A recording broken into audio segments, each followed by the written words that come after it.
Hey guys, this is Mini here and welcome back to my channel Mini Motivational Video. Today I am here with another book summary which is very famous and most recommended book, that is How to Stop Worrying and Start Living by Dale Carnegie. So let's start the summary.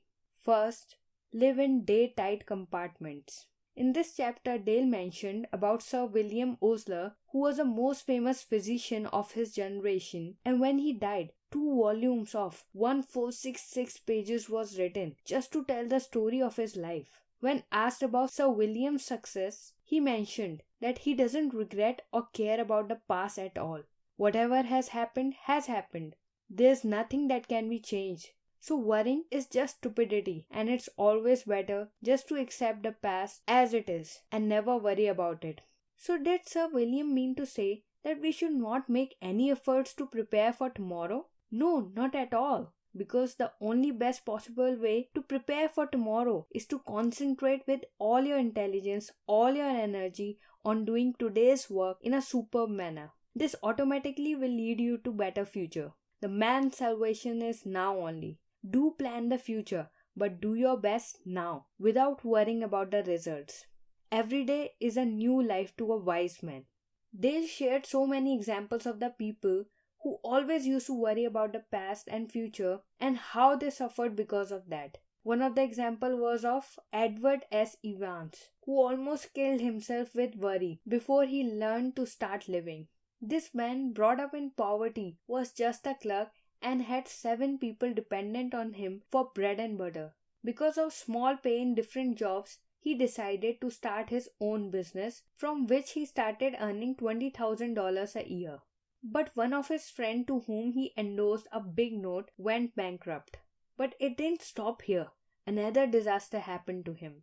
The bank in which he had all his money collapsed. He lost every cent he had and in fact got $16,000 debt too.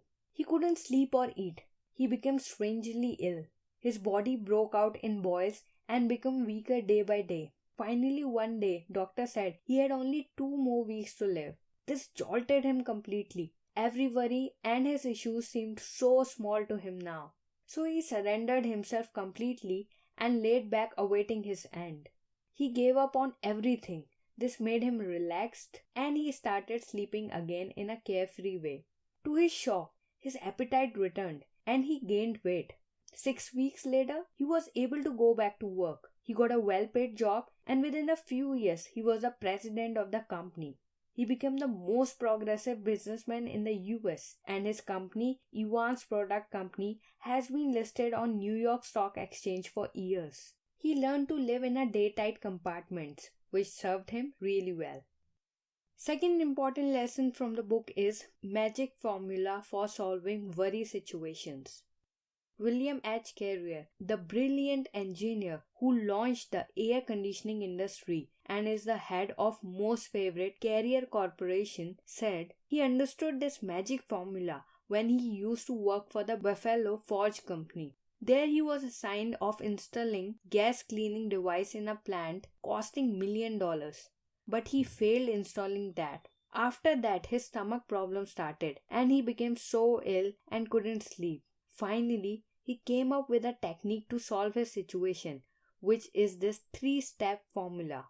Step 1. What worse could happen? Analyze your situation honestly and think about what worse could happen. In William's situation, he could lose his position. Even in the worst case scenario, William realized he won't go to the jail, nor anyone will shoot him. He will only lose his job and will have to remove that machinery in which he invested $20,000. Step 2. Accepting the situation. After analyzing the worst case scenario, next step is to accept it. This acceptance will bring you a sense of peace and will bring clarity to your mind. Step 3. Take actions to improve the situation. After acceptance, try to figure out ways and means to solve the problem. In William's case, he spent another $5,000 in the machinery for additional equipment, after which, instead of losing $20,000, they gained $15,000 as machines started working properly. This gave him a new perspective of solving problems and never to worry, as worrying only leads to wasting time, energy, and concentration with no solution to problem. Another example of Earl P. Henry was there in the book, in which he also used this magic formula unknowingly. When he was diagnosed with an incurable disease with some kind of ulcers, Earl left a highly paid job and had nothing left to do or look forward to except his death. After which he decided that he'll travel around the world before his death. Doctors warned him not to take this trip, otherwise he will be buried at sea. But Earl went for the trip anyways, after arranging from shipping company to keep his body safe and return his body to his home in case he died. During the trip, he left all his worries, ate all kinds of food without thinking about his ulcers, enjoyed like crazy, and faced the storms as an adventure, played games, made new friends, stayed up half the night, and didn't care about anything.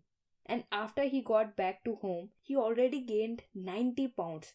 He felt better and almost forgotten he had stomach ulcers, felt better, sold a casket, went back to the business and never got ill again. From these examples, it's easy to understand how using this formula will only lead to better life. Third, what worry may do to you. Getting worried and taking tensions can give you so many diseases you can't even think. We shouldn't treat mind and body as different parts. What goes on mind ultimately affects physical body. So you better be aware of your thoughts, which creates tensions, anxieties and worries, as this will lead you to illness. In the book, Dr. O.F. Gobron, who was the chief physician, said, 70% of all the patients who come to the physicians could cure themselves if they only got rid of their fears and worries. By worrying, you can get illnesses like nervous indigestion, stomach ulcers, heart disturbances, insomnia, some headaches, diabetes, high BP, cold, thyroid, arthritis, some types of paralysis, and many more. Research was done on 15,000 patients treated for stomach disorders at the Mayo Clinic. 4 out of 5 had no physical basis for their stomach illnesses. Fear, worry, hate, supreme selfishness, and inability to adjust themselves to the world of reality were the cause of their stomach illnesses and ulcers. Another study was done on nervous troubles, which weren't caused by a physical deterioration of the nerves, but by the emotions of futility, frustration, anxiety, worry, fear, defeat, despair. Even Plato said this so early. The greatest mistake physicians make is that they attempt to cure the body without attempting to cure the mind. Yet the mind and body are one and should not be treated separately. It took medical science 2300 years to recognize this great truth. So stop worrying. 70% of the diseases won't even touch you. Fourth, keep yourself busy. The great scientist Pasteur said, the peace that is found in libraries and laboratories. Why is peace found there? Because the men in libraries and laboratories are usually too absorbed in their tasks to worry about themselves.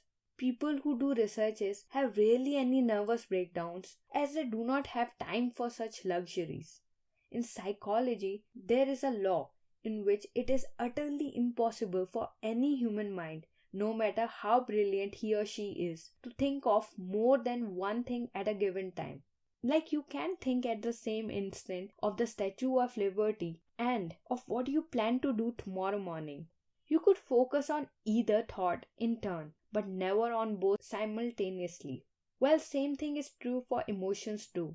This I have applied in my personal life. You can't think about positive as well as the negative thoughts at the same time. So whenever I am free, even for few minutes, I keep on thinking positive thoughts, which automatically replaces negative thoughts from my mind. Keeping yourself busy doesn't mean you should do unproductive works. You can choose productive tasks which will serve you in the long run. There was another example in the book of a lady who said she's always busy but still worried all the time. She's busy doing household chores, but that work didn't take her mind off. That's why she kept on worrying. From this we can understand that we should choose those work which takes our mind and attention, not just habitual physical work like she did doing the chores. If you find this video informative, please hit the like button and do subscribe my channel, as this will help me a lot. Hit the notification bell for more updates. And thank you for watching.